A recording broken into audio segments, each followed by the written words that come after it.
Crack it.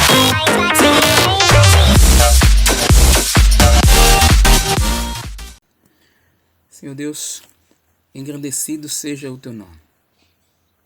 Pai, louvado seja o Senhor, bendito o Deus de toda a terra. Tu está, ó Pai, no controle de todas as coisas. Nada foge ao teu controle, nada foge ao teu domínio.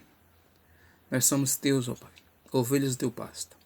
Colocamos nossas vidas em tuas mãos, na confiança que temos no sacrifício de Jesus, o nosso Senhor. Usa-nos para a glória do teu nome, para encher essa terra do teu nome e de esperança. Esperança de vida, esperança de salvação, esperança de transformação. Eis-nos aqui, Senhor, para, como agentes teus, fazer a tua vontade. Eu oro por cada pessoa que esteja nos ouvindo neste momento, para que receba graça, para que receba cura, para que receba restauração. Se você que está nos ouvindo precisa de cura, receba cura agora, nesta hora, em nome de Jesus. Seja qual for a enfermidade, receba a graça e a misericórdia de Deus sobre sua vida. Sinta o amor, o carinho do Senhor. Você que por acaso seja triste, demasiadamente triste, receba a consolação do Espírito Santo nesta hora, em nome de Jesus. E que a graça do Senhor esteja com todos nós esta manhã. Amém. Amém. Que bom você está aqui nos assistindo. Se você não é inscrito ainda no nosso canal, inscreva-se, tá bom? Marque o sininho aí para receber nossas notificações. E também nos acompanhe no Instagram. E lá você também pode acompanhar algumas postagens nossas também. Também é um canal pelo qual você pode se comunicar conosco. Caso precise de oração, precise de um conselho, tá bom? E assim nós podemos estar um pouco mais próximo também de lhe ajudar de alguma maneira, tá ok? E os irmãos que já nos conhecem, que coisa boa é podermos usar esse canal para compartilhar um pouco da palavra, né, amados? Não é como estar pessoalmente, mas é um meio, né? Eu creio que haverá um dia que estaremos todos novamente reunidos, se assim o nosso bom Deus permitir, e nos abraçaremos, confraternizaremos para a glória dele, tá certo? Eu gostaria de falar com vocês hoje, conversar com vocês hoje, um tema que é um tanto complexo, é um tanto desafiador e, lógico, não vamos conseguir encerrá-lo hoje, tá bom? Então eu vou começar esse tema hoje. Quem quiser anotar vai colocar como parte 1, tá bom? Então nosso tema é: o que é ser um discípulo? O que é ser um discípulo? Alguns talvez parem e pensem, já que você falou que é um tema complexo, desafiador, é porque eu vou ultrapassar o que temos como convencional, tá bom? Então, respira fundo, pede ao Espírito Santo que ministre o seu coração, esteja com seu coração e sua mente abertos àquilo que o Senhor há de falar conosco nesta manhã, tá bom? É desafiador porque vai ter momentos talvez que confronte um pouco com alguns pensamentos seus. É complexo porque foge do natural. Então a gente vai ver isso ao passo que estivermos vendo aqui a nossa explanação, tá bom? Então, esteja confortado, sentadinho, tá sentado, confortável? Isso, fica confortável aí. Se estiver deitado também, deite de uma forma que seja bem confortável para que você possa estar nos ouvindo, né? Esteja atento, porque para que você não atrapalhe aquilo que você está ouvindo e talvez dê margem a outro pensamento. Então, esteja atento. Se tiver dúvida, não se preocupe, entre em contato conosco. Nós vamos esclarecendo, conversando, ouvindo também suas colocações acerca disso, tá certo? Então, vamos lá. Bem, se eu fosse falar em termos geral, né? Termo geral, bem amplo, o discípulo é uma pessoa totalmente comprometida com seu mestre e seus ensinos. Então, em linhas gerais, o discípulo é uma pessoa totalmente, a palavra que eu usei, totalmente comprometida com o seu mestre e com o seu ensino. Lógico, o ensino do seu mestre. Então, em linhas gerais, isso é ser um discípulo. Bem, nós temos muita dificuldade de entender esse conceito, embora seja um conceito bem geral, como eu disse para vocês. E quando eu me refiro a nós, eu falo Nós, civilização ocidental. Daqui a pouco eu vou explicar um pouco melhor para vocês sobre isso. Mas eu posso dizer aqui para vocês que tem 3 fatores que tornam essa compreensão, a compreensão desse conceito geral que eu dei, difícil de ser entendida. Qual é o primeiro fator? Então vamos lá. O primeiro fator que torna a compreensão desse conceito que eu dei acerca de ser discípulo difícil é o pecado. Nós sabemos que a Bíblia nos fala em Romanos capítulo 5, versículo 12, que por um homem entrou o pecado no mundo. A gente observa pelo nosso português que o artigo o, né, é um artigo definido.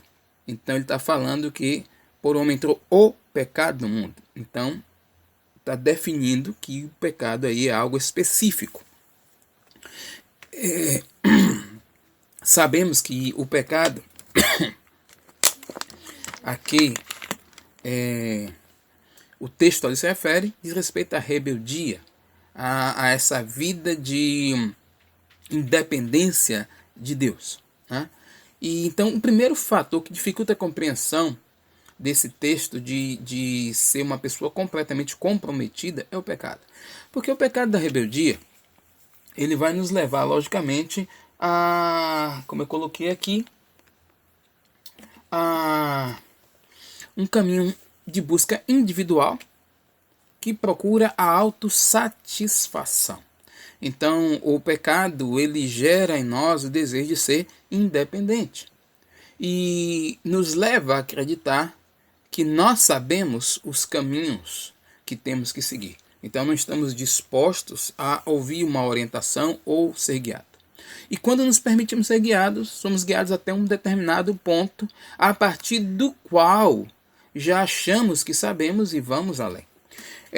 Eu poderia deixar isso para vocês claro na nossa vida natural. Nós vamos ensinando as crianças, né? As crianças, elas nascem, lógico, não têm conhecimento, mas até um determinado momento da vida delas, ainda como criança, elas já não querem obedecer ou seguir as orientações dos pais. Às vezes você fala uma coisa, ela acredita que ela já sabe. E quando é adolescente, então, que é aquela transição da fase da criança para a fase adulta, quantos adolescentes usam a seguinte frase, e alguns pais vão se identificar nisso: eu já sei, né? Ou seja, ele não quer mais seguir as orientações dos pais, porque na cabeça dele ele sabe o que é bom. E lógico, ele está no processo de crescimento. Esse fator foi bem observado, amados, no início de tudo, lá no livro de Gênesis, ou Bereshit, né? Nesse livro nós vemos Adão e Eva, que foram criados, né, por Deus. Deus era o pai deles, criador deles, era amigo íntimo deles, né? Tinha uma convivência adequada com eles. E lógico, né? Se a gente fosse falar de confiabilidade, né? Poderiam confiar plenamente no Senhor de tudo ali que estava acontecendo, pelo acesso que tinham. Mas num determinado momento eles preferiram seguir a orientação de uma serpente, que disse que se eles comessem do fruto ao qual Deus havia dito para não comer, eles seriam como Deus. Então, o primeiro ponto que eu coloco como dificuldade para entendermos, para compreendermos e esse conceito, e quando eu falo compreender, eu não estou falando de forma intelectual, de forma de assimilação. Vocês vão entender depois que tem outros fatores, né? Então, o primeiro fator é esse, né? Para compreender esse conceito de estar comprometido com um mestre e com os ensinamentos dele. Então, o pecado, ele mexe no nosso discernimento, ele mexe no nosso fato de ser orientados, né? Somos desconfiados por natureza. E ao longo do andamento aqui, vocês vão ver outros pontos que ainda vão ampliar mais sobre isso, tá bom? Mas o primeiro fator seria justamente esse, né? O pecado. Então, não é um fato exclusivo meu ou seu, é geral, né? A gente viu isso na questão dos próprios discípulos de Jesus, ou melhor, dos apóstolos de Jesus, assim falando, né? A gente lendo o livro de João, A gente vê por mais de uma vez o autor dizendo assim, e agora eles creem, ou seja, havia um caminhar com Cristo, mas ainda uma desconfiança. Será esse o Messias? Será esse aquele? Pelo que ele faz, a maneira que se comporta, até que em João capítulo 17, né, João capítulo 16, melhor dizendo, eles dizem, agora cremos. E em João 17, Jesus, nessa oração, ainda diz assim, Pai, agora eles creem que tu me enviaste. Então, os próprios discípulos, lógicos, aqueles primeiros discípulos, na sua trajetória, caminham ainda nesse processo de desconfiança, né? Lógico que isso vai ser solucionado, mas é uma primeira barreira, né, para que a gente possa ser um discípulo. Um segundo fator, e isso agora eu coloco para nós, vocês vão entender quem é o nós, porque o segundo fator é a sociedade na qual estamos inseridos. Isso, nós pertencemos a uma sociedade dita por muitos ocidental. Depois eu digo por que dita por muitos. A sociedade ocidental, ela tem a sua origem na Europa. E as civilizações base dessa civilização ocidental é a Roma e Grécia, ou Grécia e Roma. E é interessante que tanto os gregos e romanos valorizavam a mente pensante, valorizavam a filosofias e divagações sobre vários temas, né? E também essas coisas influenciaram de tal ponto que eles tinham vários deuses. O povo podia crer em qualquer coisa, acreditar em qualquer coisa, qualquer entidade, né? Devido a essa diversidade de pensamentos que era liberado, que era possível se ter, e filosofias, né? Eu lembro que, se eu não me engano, Atos capítulo 16, Paulo chega em Atenas e fica assustado com a quantidade de deuses que ali estava, a ponto mesmo de haver um Deus que eles não sabiam quem era, e havia um tributo ao Deus desconhecido. E ali Paulo, lógico, conhecedor da história, sabia quem era, e se tratava do Deus Todo-Poderoso, e anunciou o Mashiach, Yeshua HaMashiach, Jesus Cristo, por meio daquela oportunidade, né? E não só essa questão de liberdade de tantos pensamentos, né, de tantas divagações, que também eles poderiam ser qualquer coisa, fazer qualquer coisa, como as questões de libertinagem, de prostituições, como Paulo até relata, falando de Roma em Romanos, capítulos 1 e capítulo 2. Né? Então, assim, essas duas civilizações, esses dois povos, romanos e gregos, foram a base da civilização ocidental. Então, não é de se esperar, não é de se assustar, melhor dizendo, que nós venhamos de uma sociedade desse tipo, pensante. Né? E não tem nada a ser pensante. O problema é quando os termos nos quais somos oferecidos a pensar.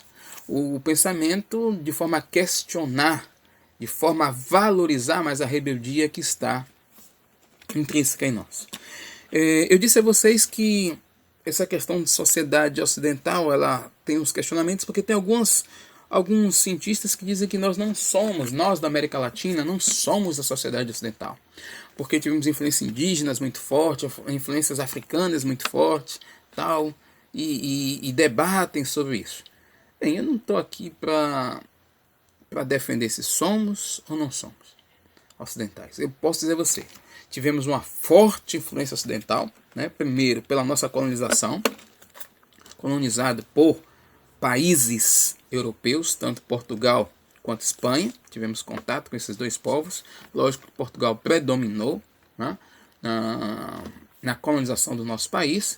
E, lógico, tivemos influências indígenas e africanas. Né?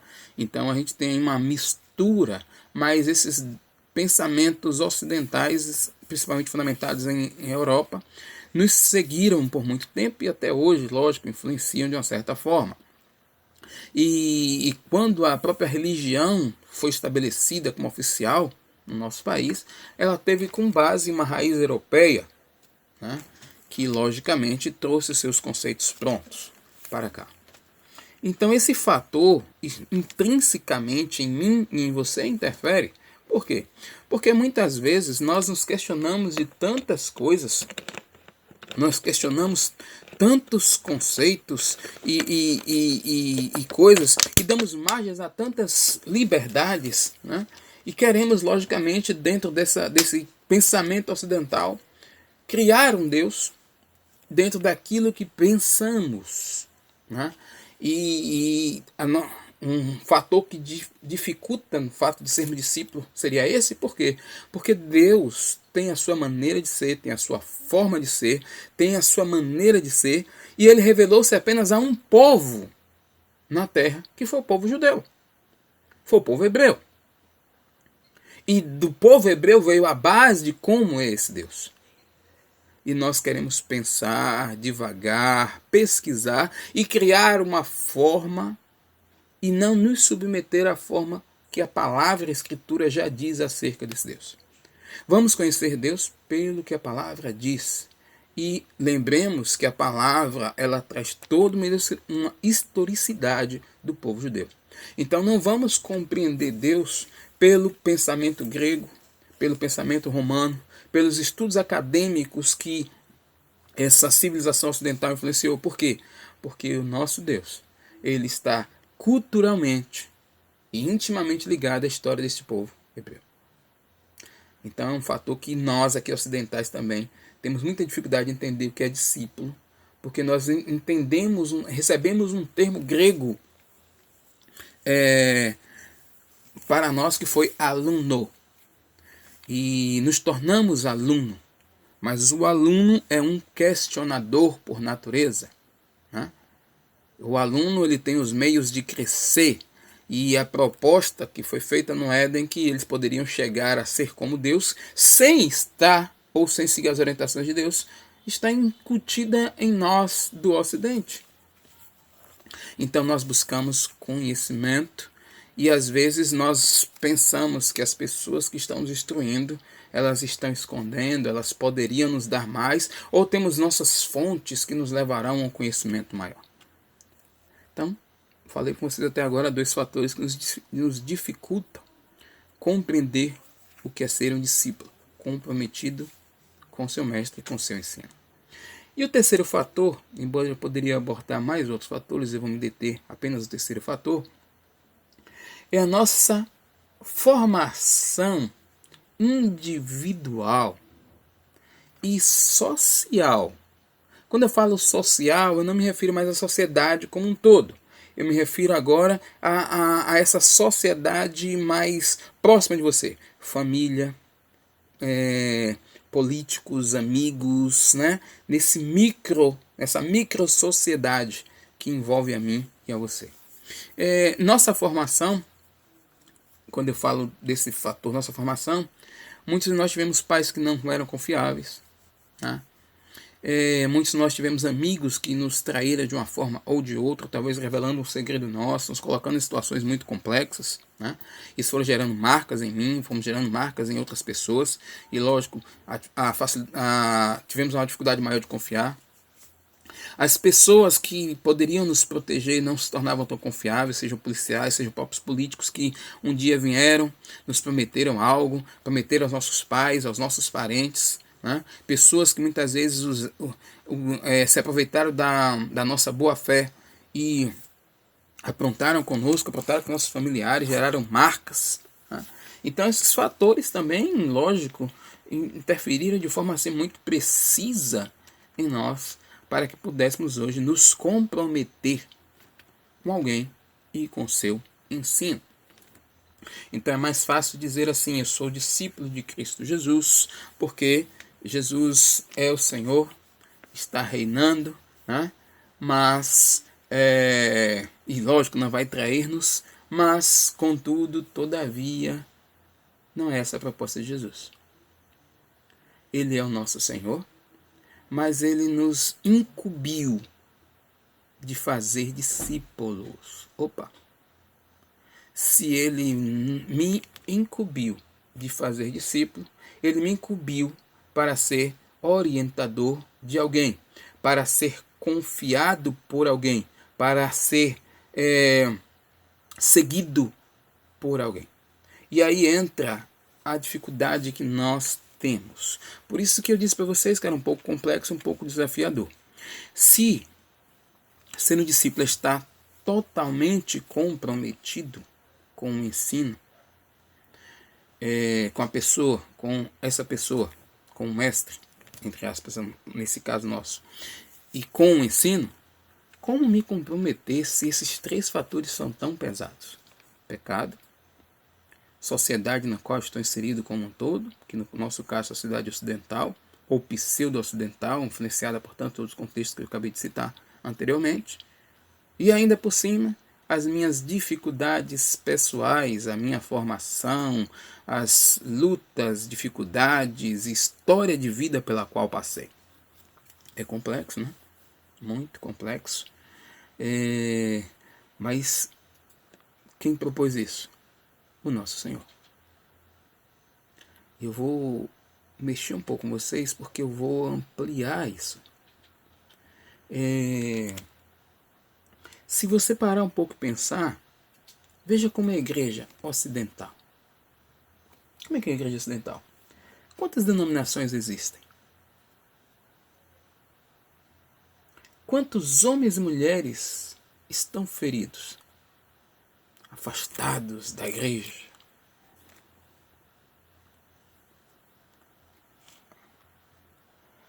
Bem, a primeira coisa que o discípulo precisa para ser discípulo é confiar. Opa, vou repetir. A primeira coisa que um discípulo precisa ser, ou melhor, ele precisa fazer para ser discípulo, realmente, é confiar. Meu Deus. Não tem como você se comprometer com uma pessoa para segui-la, para seguir os seus ensinos, se você não confiar. Vamos lá. E, lógico, está aí uma questão complexa, ainda mais pelos fatores que apresentei a vocês. Amigos, hoje minha vontade é trabalhar nesse ponto. Como confiar? Sei que é meio pretensioso, sabe? Mas minha intenção é ajudá-lo a se tornar um verdadeiro discípulo. E não um crente ou um homem ou mulher religioso ou religiosa que se autodenomina discípulo, mas não é. Então, tenham paciência comigo. Está sentado? Sente. Relaxe. Atente para o que eu vou dizer para você, porque a minha intenção é mexer com a estrutura que está em você. E que se não for a estrutura de Cristo, ela vai ruir. E eu estou muito satisfeito em poder começar a abalar a estrutura na sua vida. Tá bom? Então vamos lá devagarzinho. Vamos começar com um texto, tá certo? Opa! Agora melhorou. Rapaz, vai trazer um texto bíblico, quer dizer que vai dar uma aliviada. Ótimo. Então vamos para Lucas, capítulo 6. Lembrando que, embora o tema geral seja o que é ser discípulo, a minha pretensão neste exato momento é que você aprenda a confiar, tá bom? Porque se você quer ser discípulo, a primeira coisa que você precisa fazer é confiar. Então, Lucas capítulo 6, eu vou ler os versículos 43 e 44. Eu estou usando uma tradução aqui diferente. Essa tradução é uma Bíblia de Estudo chamada Bíblia de Estudo Esperança. Eu olhei, já olhei, reolhei, e ele só diz assim, João Ferreira de Almeida, século 21. Então, eu não sei exatamente qual é a tradução, mas ouça-me, tá bom? Então, Lucas 6, 43 a 44 diz assim: Pois não existe árvore boa que dê fruto mau, nem árvore má que dê fruto bom. Toda árvore é conhecida pelo fruto, pois não se colhem figos de espinheiros, nem uvas,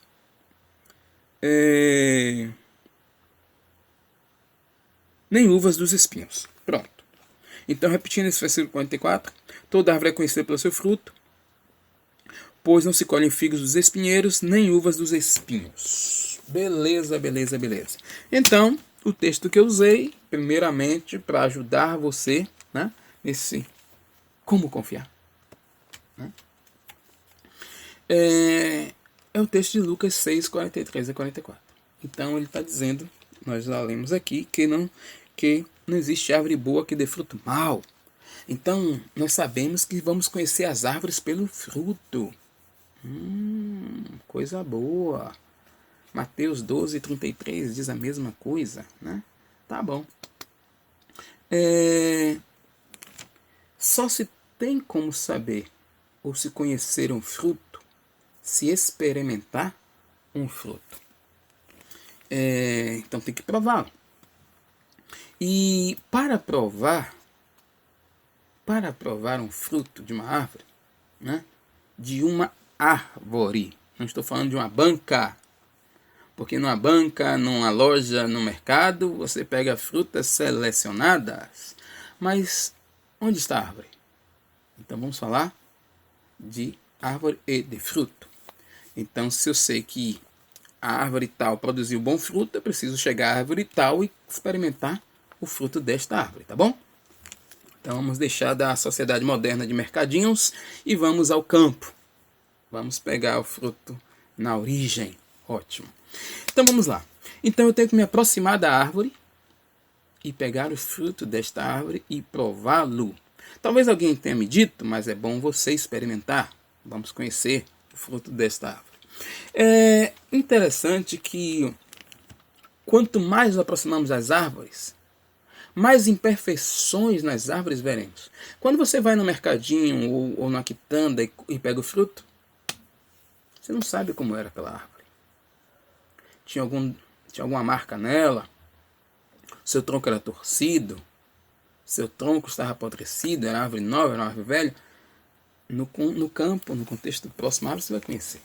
Então, ao se aproximar da árvore, você vai ver algumas imperfeições. Talvez talvez os galhos dela sejam muito frágeis. Talvez ela esteja sendo infestada por insetos. Talvez tenha ninhos naquela árvore. Por que eu estou dizendo isso? Né? Porque muitas vezes, no nosso caso, nessa comparação de sermos árvores e termos frutos, nós valorizamos mais as imperfeições das árvores do que o próprio fruto. E isso acontece muito comigo e com você. Nós olhamos muitas pessoas, vemos as suas imperfeições, e na olhar as imperfeições das pessoas, nós já deduzimos o fruto. Nem experimentamos ele, mas nós já temos uma ideia. Já sei. Não presta.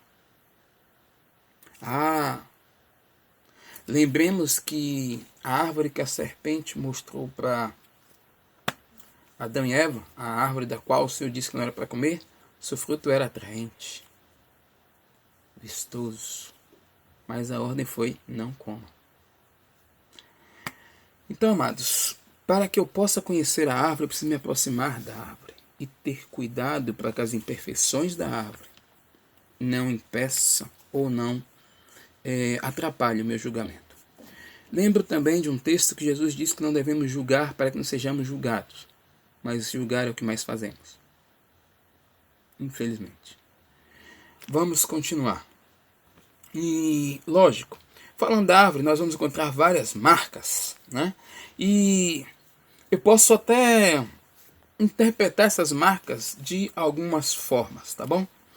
Vamos ver aqui, como eu coloquei aqui. Essas marcas podem estar relacionadas, comparando a pessoa, à própria história de vida dela. Às vezes a pessoa ela tem uma dificuldade financeira, ela é péssima administradora financeira, né? Ela não sabe lidar com finanças, né? Isso eu estou colocando como uma marca, não como um fruto. Mas às vezes a gente compara e acha que isso é um fruto. Às vezes a pessoa não é uma boa, não sabe se relacionar bem, é introspectiva demais, às vezes é extrovertida demais, além da conta. Às vezes é uma pessoa inconveniente, às vezes é uma pessoa que brinca fora de hora, né? Às vezes é uma pessoa que está alheia a detalhes, às vezes a pessoa que conversando com você só olha para cima, não consegue encarar. E N situações que eu poderia colocar com vocês como marca na árvore, como imperfeições na árvore, e não necessariamente imperfeições do fruto. Mas isso para nós já é suficiente para dizer se gostamos ou se não gostamos da pessoa. E isso já nos leva a querer estar com ela ou não. Tanto é que temos preferência a estar com pessoas com quem se assemelha ao que pensamos. Mas Cristo não pensou assim e nem pensa assim. Daí a igreja, tão diversificada, homens e mulheres de vários lugares, de várias formações, porque são árvores imperfeitas. Árvores imperfeitas. A árvore boa não tem a ver com a perfeição do seu tronco. A árvore boa tem a ver com a qualidade do seu fruto, amados. E às vezes nós avaliamos as árvores pelos troncos. Complicado, né? Não se preocupe não, vou chegar no fruto daqui a pouquinho, tá bom? Imagine, nessa comparação, acompanhe minha viagem, por favor, essa questão do tronco. Lembrem de Jesus e os apóstolos. Quantas diferenças havia. Pedro. Eu lembro que algumas vezes a gente falava assim, quem escolheria Pedro para ser apóstolo? Quantos homens que estão no ministério, que não deveriam estar no ministério, porque não são homens que têm fruto, mas têm uma aparência, uma eloquência, porque simplesmente olhamos o tronco e achamos que o fruto era bom. Talvez aí você não escolheria Judas, mas Jesus escolheu o que Jesus viu. Um outro momento eu vou falar um pouco bem mais específico dos apóstolos e suas características.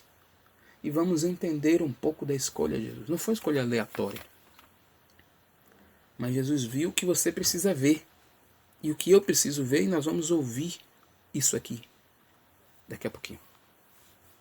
Mas vamos lá. Deixa eu pegar meu caderninho, né? Já que eu anotei tudo. Fica melhor. Falando do fruto. O fruto, amados, não pode ser experimentado ou conhecido de forma natural. E aí está a nossa dificuldade.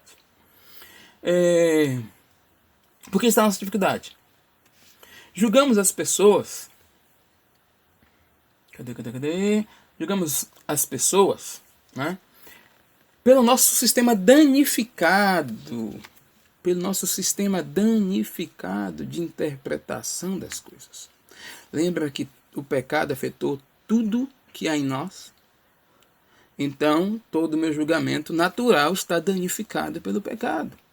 Como eu posso provar um fruto se o meu sistema, embora rendido a Cristo Jesus, ainda continua contaminado?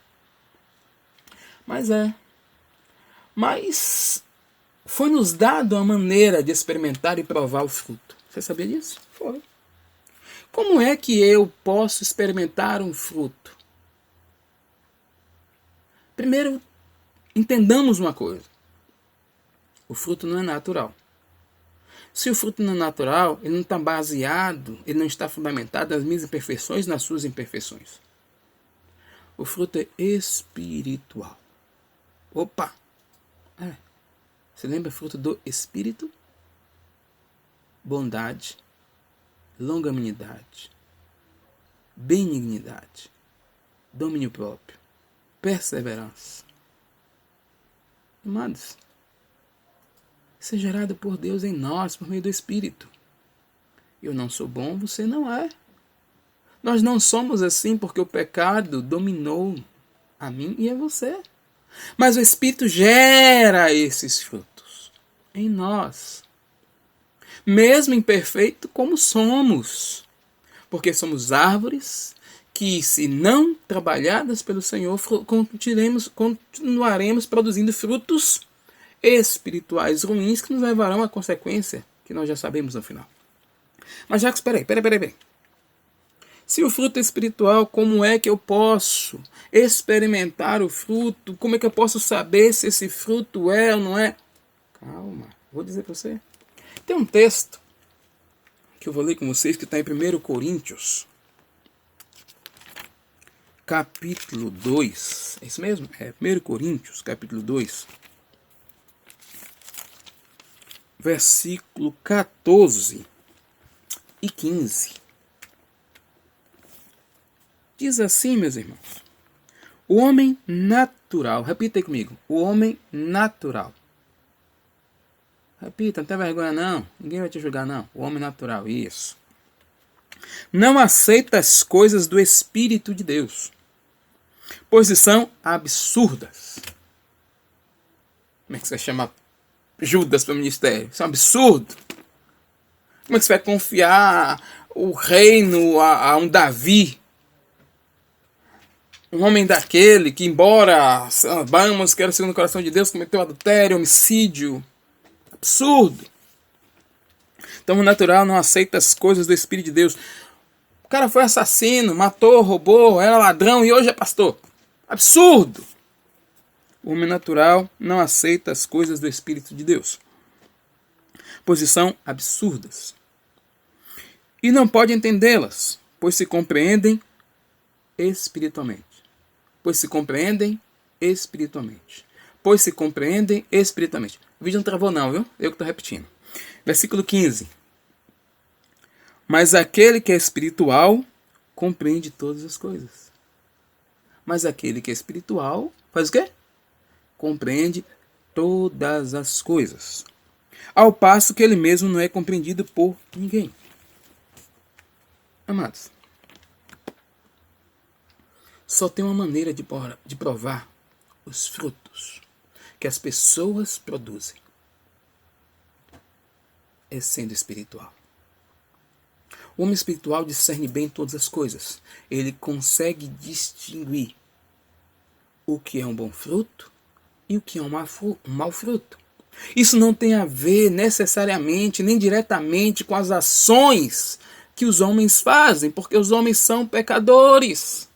Nós somos pecadores e a graça de Deus nos alcançou e tem nos ajudado a cada dia mais nos tornar espirituais e abandonar as práticas da nossa natureza, que ainda perduram em mim e em você enquanto estivermos nesta carne. Então, simplesmente pelo meu julgamento, por me cercar de um bando de pensamentos, eu não tenho como discernir se o fruto que determinada pessoa está demonstrando ou não é bom ou mal.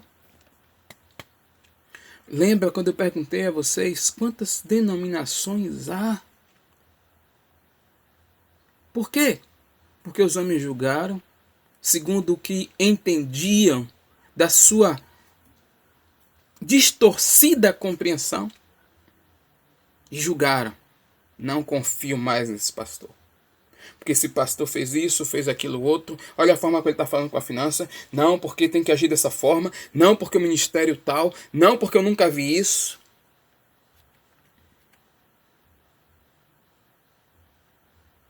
Você fala de Jesus hoje. E você segue Jesus hoje por tudo que você lê, né? Pelo que o Espírito revelou a você, não é? E aqueles homens que estavam lá com ele na época? Os 12. Quem era Jesus? Quem era Jesus? Tinha que confiar, não tinha?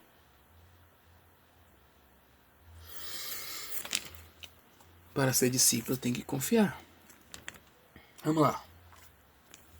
Eu quero que você pense um pouco. Pensa um pouquinho. Com quantas pessoas você brigou? E eu falo, não foi na mão não. Brigas intelectuais. Chateações. Se afastou. Se chateou. Fundamentado em quê? Nos seus dados de observação. fundamentado nos seus pensamentos, nas ações que você não compreendeu porque você achou que tinha uma outra maneira de ser feita. Né? Umas você conseguiu voltar, restaurar o relacionamento, mas talvez não tenha sido mais a mesma coisa. Outras você perdeu de vista, não conseguiu mais estar junto. Tinha um negócio me seguindo aqui. Ah, perseguição, vi agora. Bem, a maior dificuldade que temos para confiar é que usamos, e eu já disse isso, o meio falido e contaminado do nosso intelecto para discernir. Não fique triste, nem se condene, nem me condene agora. Calma. Paulo passou por isso. Paulo passou por isso. Paulo julgou João Marcos. Na segunda viagem que ele faria com Barnabé, ele decide não levar João Marcos, porque Barnabé queria levá-lo. Ele disse, não, esse cara nos abandonou. Olha o fruto que ele demonstrou, não é confiável. Já pensou em que precisar desse cidadão ir lá na frente? A discussão foi tão séria que Paulo preferiu romper com Barnabé, porque Barnabé não abriu mão. Irmãos, deixa eu falar para você de Barnabé. Barnabé foi o nome que os apóstolos deram a um homem chamado José, que era um levita natural de Chipre. Barnabé significa filho da consolação, ou, em outros termos, filho do Consolador. E se você não se lembra, eu vou te ajudar. O Espírito Santo é o Espírito Consolador. Amados, Barnabé enxergava além do que os homens naturais enxergavam. Barnabé não foi apóstolo, Barnabé não tinha um grande cargo eclesiástico, mas Barnabé tinha uma capacidade tremenda de enxergar os frutos que são espirituais. Amados, a gente sabe que João Marcos foi um homem completamente diferente a ponto de ajudar Paulo no ministério. Mas quem assumiu a responsabilidade por ele? Aquele que conseguiu ver além da árvore, além das distorções da árvore, além das mazelas que estão diante dos nossos olhos. Barnabé. E Paulo, amados? Quando Paulo vem de Damasco para Jerusalém, quem queria conta com Paulo? Quem que se chegava? Poderia ser uma cilada, poderia estar fingindo, poderia ser uma armadilha para pegar os apóstolos. O que Barnabé viu em Paulo, amados? Que cola com Paulo, leva ele aos apóstolos. Caminha com ele por um tempo, Paulo volta para Tarso. Quando Antioquia está bombando, Barnabé volta atrás de Paulo. Talvez Paulo não fosse o Paulo que conhecemos hoje sem o que Barnabé fez, porque conseguiu ver frutos onde muitos não conseguiam ver. É preciso confiar. Nós dizemos, e eu creio nisso, que entregamos nossa vida a Cristo Jesus. Mas tem um detalhe aí. Tem uma coisa bem lá no fundo, bem dentro da gente, que nos incomoda. Às vezes lemos a palavra e ficamos chateados com um Judas. E essa chateação, ela foi colocada dentro de nós por vários momentos da nossa vivência, a ponto da gente participar. Quem não participou, pelo menos já ouviu falar da queima de Judas, né? E às vezes a gente fica, poxa, como é que pode um cara andar com Jesus 3 anos e meio e traí-lo? E de uma certa forma desenvolver um processo dentro de nós de não querer ser traído.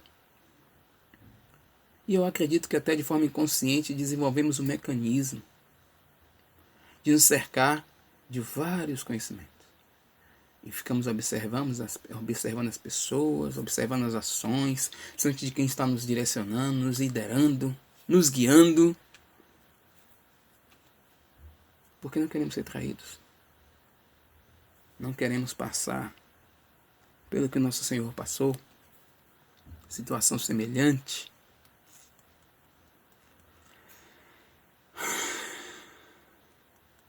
Mas, amados, Deus nos chama para isso. Para nos entregar completamente. Para nos deixar ser totalmente guiados pelo Espírito Santo. A questão é que quanto mais você e eu tenta se manter alerta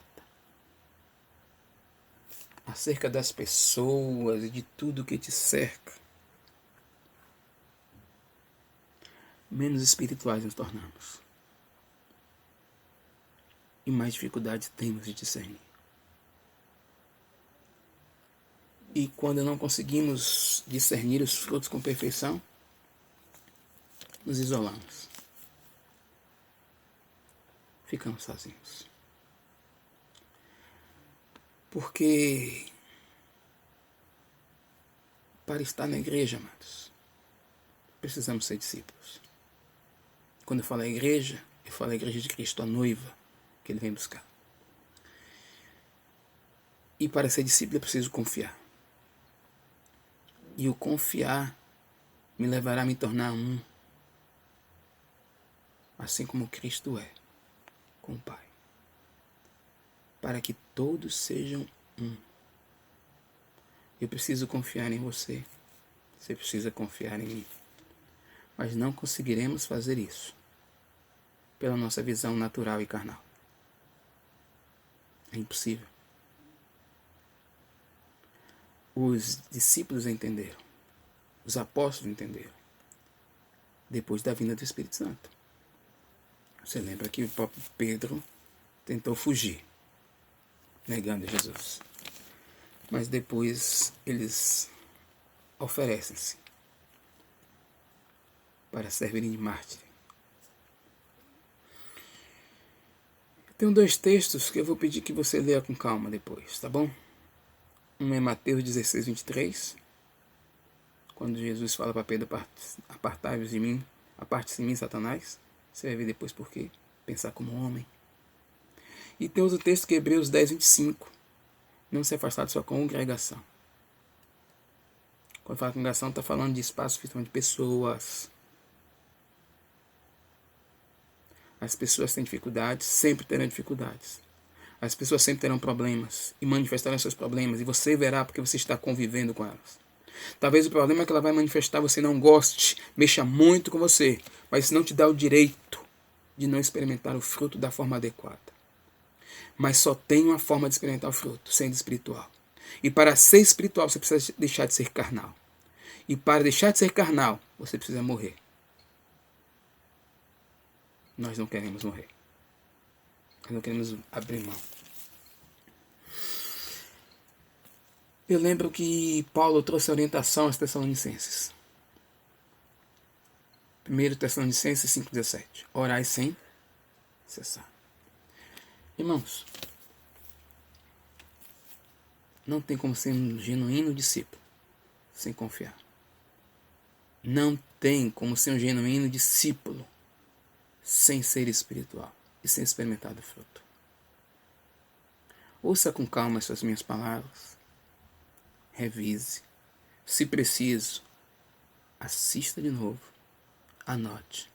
Questione. Ore. Mas eu já vou deixar bem claro para você. Se o grão de trigo caindo na terra não morrer, fica ele só.